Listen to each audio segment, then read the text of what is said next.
वीर स्वामी नयन पथगामी भवतु मे महावीर स्वामी नयन पथगामी भवतु मे। वर्तमान शासन नायक भगवान महावीर स्वामी की, आचार्य भगवान गुरुवर श्री विद्यासागर जी महामुनिराज की, आचार्य समय सागर जी महाराज की, परम श्रद्धेय मुनि श्री प्रमाण सागर जी महाराज की, मुनि श्री निसंग सागर जी महाराज की, आचार्य भगवंत के समाधि महामहोत्सव की, परम पूज्यनीय मुनिवर श्री विराट सागर जी महाराज की, परम पूज्यनीय आचार्य भगवान संघ की। आज उनकी याद बहुत गहरी होकर आती है जो हमारे बीच में नहीं है। यहाँ बैठे हर व्यक्ति की शुरुआत, उसके जीवन का मध्य, जीवन का अंत कहीं न कहीं उनसे बहुत गहरा जुड़ा हुआ था। सबकी स्मृतियों में और विशेष स्मृतियों में गुरुजी का स्थान अवश्य है। इसी कारण तो दूर दराज से चलकर उस स्थान पर उनको खोजने आए जहां वो है ही नहीं। अपनी खोज हम यहां से करने आए कि काश गुरुजी आज होते। सबके मन में ही होगा ना, गुरुजी होते तो हम लोगों ने मान लिया कि अब गुरुजी नहीं है। और आपने ये बात स्वीकार कर ली गुरुजी नहीं है तो फिर नहीं है। हम ये क्यों मान चले कि आचार्य भगवान नहीं है? क्योंकि निमित्त तो हमेशा कभी किसी के साथ रहा ही नहीं। बीते दिनों को याद कर, जब उनके गुरु उनके साथ थे, उन्हें कितना समय मिला? कितना? कुछ वर्षों का। हमें तो लगभग 50 साल का, कितना? 50 साल का साथ मिला और ज्यादा। इतने सालों का सानिध्य मिलने के बाद भी हमारा मन अगर ये कहता है कि गुरुजी अब नहीं रहे, तो मैं मानता हूं कि हमारी गुरु भक्ति में कुछ कमी है। जब पता है कि निमित्त सार्वभौमिक होता ही नहीं है, सदाकाल नहीं रहता, तो फिर ये बात क्यों मान लेते हैं? उनकी देह हमारे बीच में नहीं है,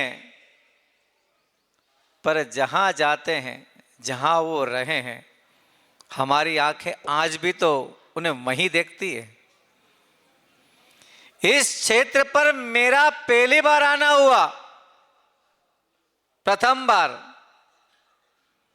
जब मैं यहां पहली बार आया तो लोगों का एक ही उनका वाक्य था, गुरु महाराज आचार्य सिंह यहाँ बैठते थे, यहाँ उठते थे, यहाँ प्रवचन करते थे, यहाँ हर के बाद बैठते थे, यहाँ हमारे हार हुए। हर बात में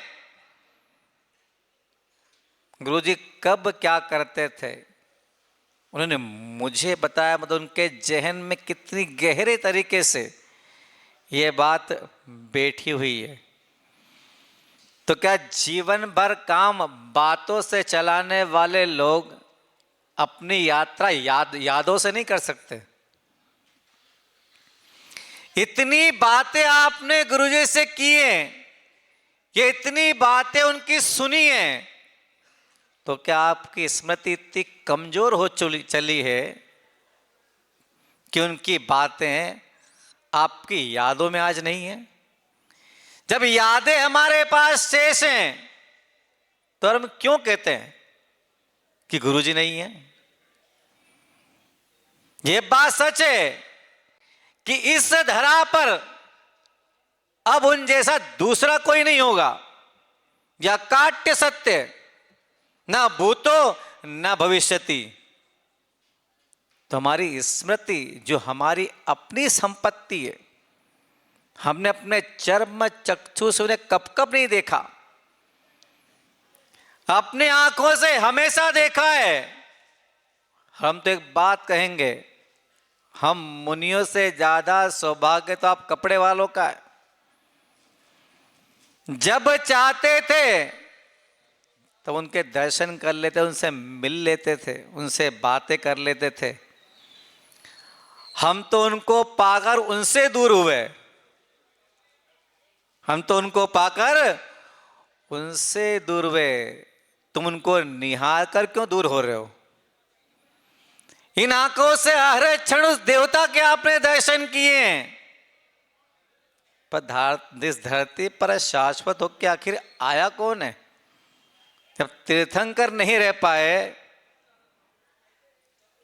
तो हर इंसान को आना और चले जाना है। कहते जैन परंपरा में जो पंच परमेष्ठी की पूजा अर्चना भक्ति होती है, उसमें कहीं व्यक्ति को स्थान नहीं दिया गया। ये 5 व्यक्ति नहीं, 5 पद हैं, अरहंत से लेकर नमो लोए सव सहुणम तक। तो मात्र गुणों की पूजा होती है। हम जब गुणों की पूजा करते तो व्यक्ति में हमारा लगाव क्यों है? व्यक्ति तो निमित्त मात्र उस पद पे आया, अपना काम पूरा किया और चले गया। हम आज भी गुरुजी की देह को ढूंढते, गुरुजी कहां हैं? तो वो भी एक आयु लेके आए थे, अपनी आयु पूरी की, अपने कर्मों का क्षय किया और हमारे बीच से चले गए। बीच में देह के साथ नहीं है तो क्या अब हमारी स्मृति में नहीं है? जब भी आप उलझन में होते होंगे, कोई बात आपको खटकती होगी, तो अपनी स्मृति में लाके सोचते होंगे ना कि गुरुजी होते, उनसे अगर ऐसा पूछते तो क्या उत्तर देते। मतलब आपको उनसे मिलने वाला उत्तर भी आपकी स्मृति में, मतलब आपके मन की बेदी पर गुरुजी कितने अच्छे से विराजमान है। ये जैन जगत में गुणों की पूजा होती है। और सच बताऊं, उनसे लेने वाले जितने पिच्छी वाले हैं ना, उन्हें देखकर, उनके गुणों को सुनकर सबने पीछे ग्रहण करी। जो उनको देखता था कि इस कली काल में ऐसा व्यक्तित्व भी है जिसको लोग सुनने नहीं आते थे, देखने आते थे। हमारी गिनती भी उसी में है कि उनकी भाषा समझ में किसको आती थी। वो जो उनको देखता था उन्हीं का हो जाता था, और जो उनके गुणों को जान लेता था, उनके गुणों को आत्मसात करने का प्रयास भी करता था। गुरुजी मात्र एक देह ही नहीं थे, आचार्य पद पर आसीन, इस धरा के सबसे योग्य आचार्य, जिनकी कोई सानी नहीं नजर आती थी। दुनिया के सबसे शक्तिशाली जैन मुनि, जिनकी बात करते करते देश का राजा भी कुछ सेकंड के लिए रुक जाता है, उसकी वाणी भी विराम ले लेती है कि मैं किसकी बात कर रहा हूं। भगवान विद्यासागर महामुनिराज की बात कर रहा हूं। उसके मन में भी कहीं गहरी चोट है कि आखिर हमने क्या खो दिया। वो एक राजनेता है और हम उनके शिष्य और भक्त हैं। उसने अपनी समस्याओं का समाधान गुरुजी से पाया होगा, और हमारे जीवन का तो सारी गुरुजी थे। क्या उनके गुणों का कभी हमने देखने का प्रयास किया? हम देह के अभाव को तो गीत गा गा कर दुनिया को सुनाते हैं कि 24 में गए तो 24 में आना, कहां मिलेंगे? अरे गए कहां है जो मिलेंगे? हम 2 साल में ये कहने लगे कि गुरु चले गए। अभी उनकी विरासत इतनी शेष है कि हम जैसे कहीं की पीढ़ियां निकल जाएंगी तब भी गुरुजी धरा पर रहेंगे। निकाल दे इस बात को अपने जहन से कि वो हमारे साथ नहीं है। आंखें नहीं देख पा रही, आंखें ढूंढती जरूर है कि कहां है। अपनी आंखें बंद कर लेना और शांति से बैठ जाना, आपको वहीं गुरुजी मिल जाएंगे जहां आपने उनको बिठा रखा। गुरुजी के गुणों की लीला अपरंपार। वो मुझे सबसे अच्छा गुण उनका नजर आता था कोई, मैं तो बहुत छोटा इंसान हूं, मैं छोटे मुख से बहुत बड़ी बात कर रहा हूं, कि उनका सबसे अच्छा गुण जो मुझे नजर आता था, उनका अपनी वाणी पर इतना गहरा संयम और ऐसा नियंत्रण कि कैसी ही परिस्थिति सामने उपस्थित हो जाए, मजाल है उनकी जिह्वा कभी उनकी आज्ञा का उल्लंघन कर दे। जब जब उनकी जिह्वा कुछ बोलने को अग्रसर होती थी, साक्षात कुंद कुंद स्वामी आचार्य समंत्रभद्र स्वामी, उनके पूज्य गुरुदेव आचार्य ज्ञान सागर जी महाराज तीनों एक साथ बोलते थे। जैन जगत ही नहीं, अजैन जगत के लोग भी उनको बहुत गहराई से मानते थे। जिस नगर में गुरुजी का प्रवेश होता था तो जैन का, जैनी व्यक्ति का उत्साह तो क्या कहा जाए, वो कतार में होता था। जैन कहता था जब तक आचार्य महाराज नगर में नहीं आएंगे हम दुकानें अपनी नहीं खोलेंगे। उन्होंने भी दिया, पर जितना करीब से उनके भक्तों ने और शिष्यों ने उनको देखा है, क्या अजैन भाई ने देखा है? उसने एक लव्य की तरह उनकी भक्ति की और हमारी समाज अर्जुन की तरह उनकी भक्ति करती रही, कि हमने साक्षात देखा उनको। उनके वो गुण, अपनी वाणी पर नियंत्रण और कैसी ही परिस्थिति आए कभी प्रतिक्रिया व्यक्त नहीं करना। मुझे आज भी वो घटनाएं याद हैं जब कुंडलपुर के बड़े बाबा का नए मंदिर में स्थानांतरण होना था। जैन जगत के सारे विद्वान, जिनका जैन धर्म से कोई नाता नहीं था, पर जैन समाज में उनकी पहचान थी, उनकी पेंठ थी, जिन्हें हो सकता हो कि नमोकार मंत्र के 5 पद क्रम से ना आता हो, पर उनकी पेंठ थी समाज में। उन्हें लेखनी उठाई और लिखना और कहना शुरू कर दिया कि ये कार्य अनुचित हो रहा है, ये धरोहर है विश्व की। बड़े बाबा का स्थान किया गया तो कोई घटना घट सकती है। जिन्हें कोई ज्ञान नहीं है वो किसे ज्ञान दे रहे हैं? जो सर्व दृष्टा है। पर गजब का गुरुजी का संयम और प्रतिक्रिया नहीं देने की अकाट्य उनकी वो आदत, उनका गुण, सारे एक साथ एक सुर में बोलते रहे।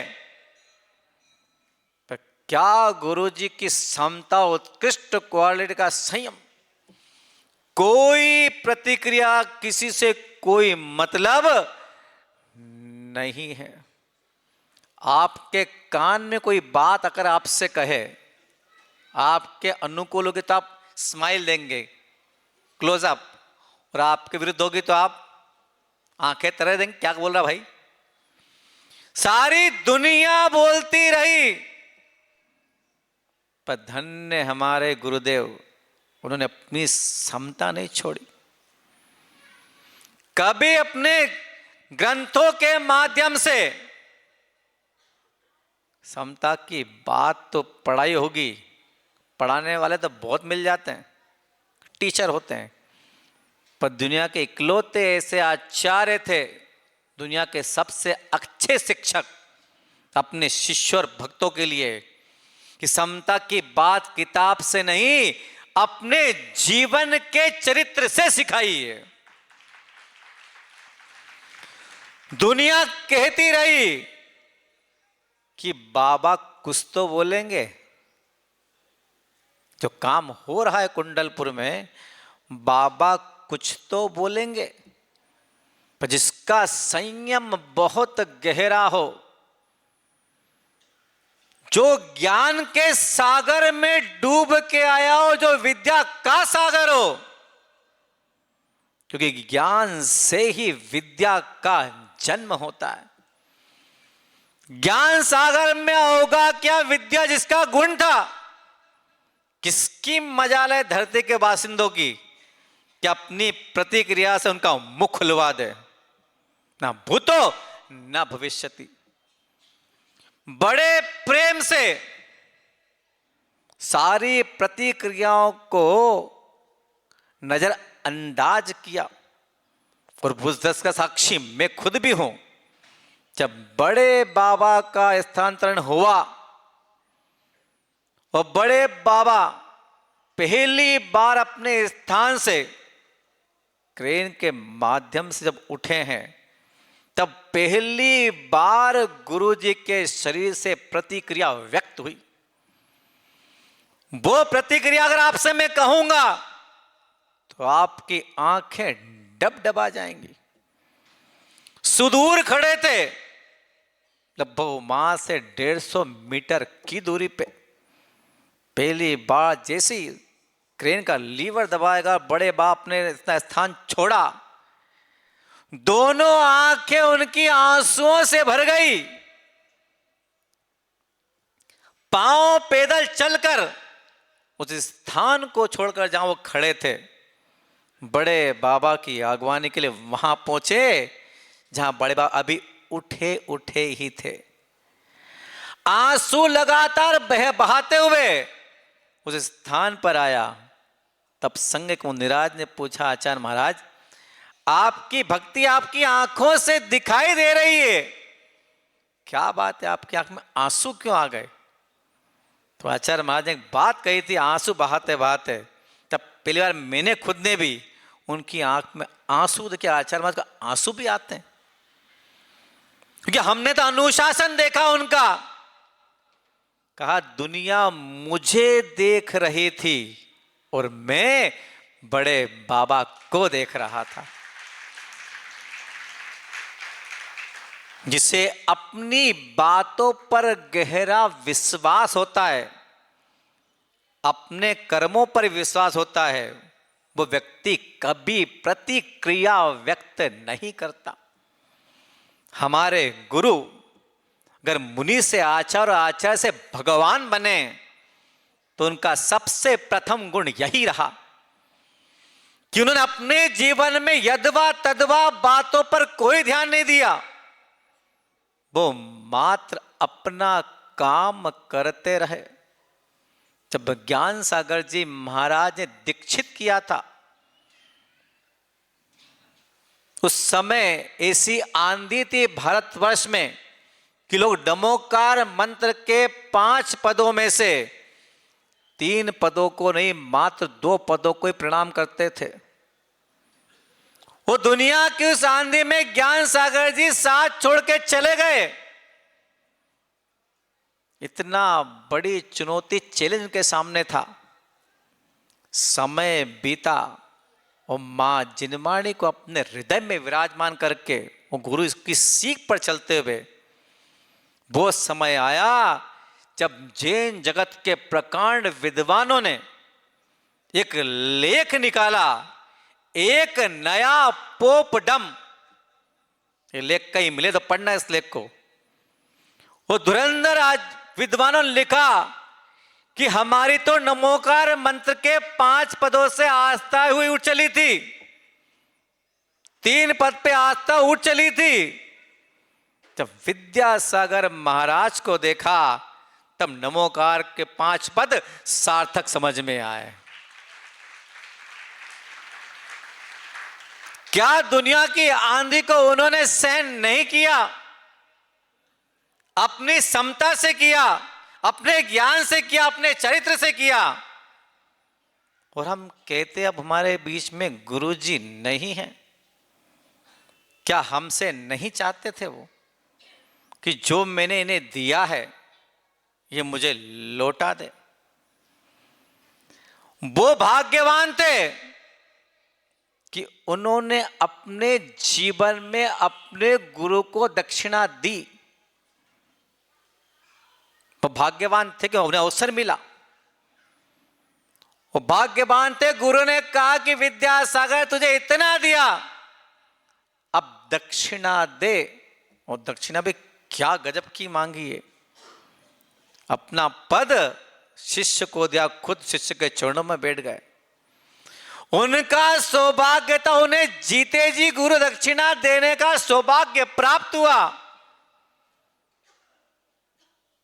हम इस मामले में दुर्भाग्यशाली हैं, न उन्होंने मांगा न हमने दिया। तो क्या गुरु दक्षिणा देने का हमारा कर्तव्य नहीं बनता? हर भक्त सुने, हर शिष्य सुने इस बात को बड़ी गहराई से कि सबके सिर पर गुरु दक्षिणा का बहुत गहरा कर्जा है। उनके गुणों को हमने बहुत नजदीक से महसूस किया और देखा भी है। तो क्या हमारा कर्तव्य नहीं बनता कि हम गुरु दक्षिणा के रूप में उन्हें कुछ दे दें? मात्र 2 साल की अवधि में उनकी दी गई शिक्षा आखिर कहां चली गई हम लोग के बीच से? जिनकी ताकत नहीं होती थी नजरें उठाने की, इन प्रतिक्रियाओं के बवाल से वो उंगली उठाने लगे हैं। मजाल थी किसी की कि जेठ मास के उस सूर्य को कोई देख पाता, क्योंकि हम गुरु जी के जाते उनके गुणों का अध्ययन कर ही नहीं पा रहे कि वो क्या कहना चाहते थे, क्या करवाना चाहते हम लोगों से। मैं तो उनका बहुत मामूली सा शिष्य हूं, पर आत्मा उस दिन बहुत दुख जाती है जब कोई ये कहता है जिसकी कोई विषाद ही नहीं है कि विद्यासागर जी के शिष्य। बड़ी आत्मा उस दिन दुखी हो जाती है कि मेरे गुरु ने मुझसे दक्षिणा नहीं मांगी, तो क्या मेरा कर्तव्य नहीं बनता कि जीते अंतिम सांस लेने के पहले मैं अपने गुरु को दक्षिणा दे दूं? किस घर में 4 बर्तन नहीं बचते?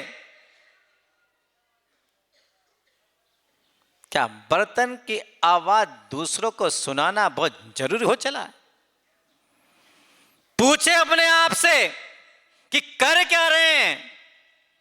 अभी गुरुजी को मात्र 2 साल हुए हैं। 2 साल में भूगोल ही बदलने का प्रयास।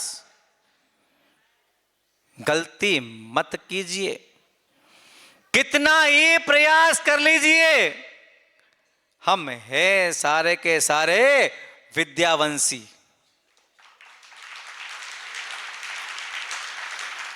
हमारा एक एक रोम शरीर का एक कण उनके कर्ज में डूबा है। हमें क्या देना है वो हमें देकर दें, आपके पास से आपको नहीं देना है। वो आपको देकर सिखा के गए हैं कि मेरे बाद मेरे जाने के बाद लोग तुम में मेरी खोज करेंगे। ये बात ध्यान रखना। कोई हमारे पास नहीं आता, कोई हमें नहीं जानता हम कौन है। ये जानते हैं कि ये विद्यावंशी हैं। ते प्रत्येक भक्त और प्रत्येक शिष्य की ये जिम्मेदारी बहुत गहरी बनती है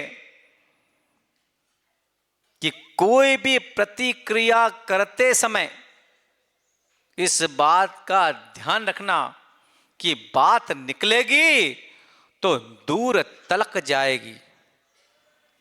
हमें अपने कर्मों से और अपने कृत्यों से अपने गुरु की इमेज बढ़ानी चाहिए या चिंतन कीजिए। जब उन्होंने कभी कोई प्रतिक्रिया दी ही नहीं अपने जीवन में, तो हमें उनके गुण आखिर नजर क्यों नहीं आते? ऐसी गहरी समता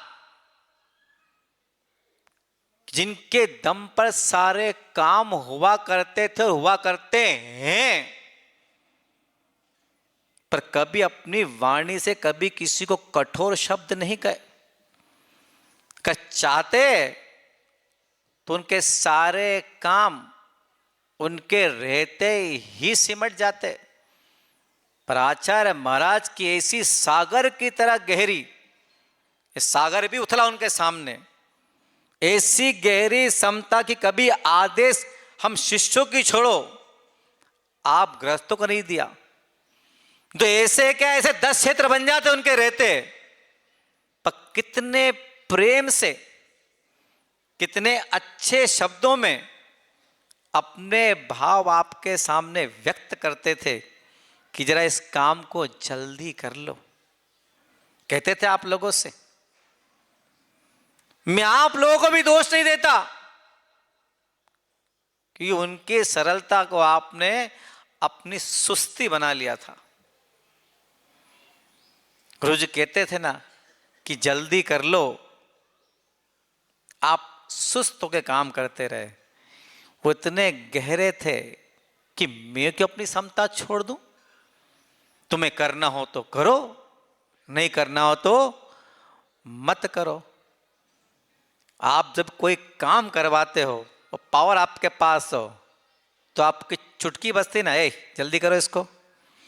सब कुछ उनके पास था, पर कभी कहा कि इस काम को करके दिखाओ जल्दी जरा? कभी आदेश दिया? उन्होंने आदेश नहीं दिया, फिर आपने क्या दिया? एक अधूरापन, उनकी इच्छा नहीं पूरी करना। इतिहास बीत गया, वो अब सब अधूरा है। उनके रहते सारे काम होते तो उनकी एक हंसी उस बात में मिल जाती, एक मुस्कान, तो किया गया कार्य कितना सार्थक होता। अब हो भी जाए तो वो मुस्कुराहट हम कहां से लाएंगे? इसे देखने के लिए हम लोग काम किया करते थे। वो बीता हुआ कलम लौट के नहीं आने वाला। अब तो मलाल है और 2 हाथ हैं, इन्हें मलते रहो जितना मलना है, से क्या फर्क पड़ जाना है। मुझे तो इस बात की बहुत गहरी पीड़ा होती है कि इस क्षेत्र में वो जब रहे, हम तो भागे भागे फिर भी अभागे, पहुंच ही नहीं पाए। पर उनकी आंखें जब खुली थी तो उन लोगों ने चूक कर दी बहुत गहरी। जब लगा कि आचार्य महाराज की देह उनका साथ छोड़ सकती है, यह अंदाज तो लगभग लग चुका था कि स्थिति सामान्य अब इस बार नजर नहीं आ रही, तो एक काम कर लेते। जब यहाँ की वादियों में घूमते और लोगों से सुनते हैं तो चंद्रगिरी के प्रति गुरु जी का बहुत गहरा भाव था कि उनके रहते क्षेत्र खड़ा हो जाए, मंदिर बन जाए। कोई बात नहीं, इतना भर कर लेते कि आचार्य महाराज कोई साहस कर लेता, कोई दुर्लभ व्यक्ति, कि आप अपने हाथों से चंदापुर भगवान की प्रतिष्ठा कर दो। उनके हाथों से प्रतिष्ठा हो जाती तो उनके मन की बात पूरी हो जाती। हम मंदिर बनाने में लगे रहे, उनसे कोई कह ही नहीं पाया कि आचार्य महाराज प्रतिष्ठा ऐसे भी तो हो सकती है आपके हाथों से। काश वो कर लेते तो उनके मन की बात उनके मन के साथ नहीं जा पाती, हम कर लेते, हमें कितनी खुशी होती। पर नहीं, उनकी सरलता पे हमने कभी ध्यान नहीं दिया। वो कहते रहे और हम अपने हिसाब से करते रहे। आखिर दिया क्या हम लोगों ने उन्हें? वो देते रहे देते रहे देते रहे, और हमारी झोली ऐसी अंधे कुएं की तरह देने के बाद भी आज तक न उनके सामने भरी, और आज भी खाली है तो खाली ही रही। दिया क्या हम लोगों ने? तो शिष्य और भक्तों से एक ही बात कहना है, जो मेरे अंतरंग की बात है। हो सकता मैं गलत भी हूं, पर आज तो कहूंगा इस बात को कि उनके गुणों की तरफ ध्यान देकर सिर्फ वही कार्य करें जिससे उनकी ख्याति बढ़ती हो, प्रतिष्ठा बढ़ती हो, उनका मान बढ़ता हो, उनका आध्यात्मिक वैभव बढ़ता हो। हमें देखकर लोग ये कहें, देखो आचार्य विद्यासागर के विद्यावंशी जा रहे हैं। बस इतना कर लें, यही हमारे गुरु के प्रति हमारी बहुत गहरी श्रद्धांजलि और विनयांजलि होगी कि हमारे कर्मों से और हमारे प्रयासों से हमारे गुरु का नाम दिग दिगंत तक उज्जवल और विकसित होता रहे। बस इतना कर लें तो ये संघ जैसा वो चाहते थे वैसा अनवरत निरंतर चलता रहेगा। सबके अंदर समता आए, सबकी वाणी प्रतिक्रिया के लिए मौन हो जाए। इसी शुभ भावना के साथ बोलिए आचार्य भगवंत गुरुवर श्री विद्यासागर जी महामुनिराज की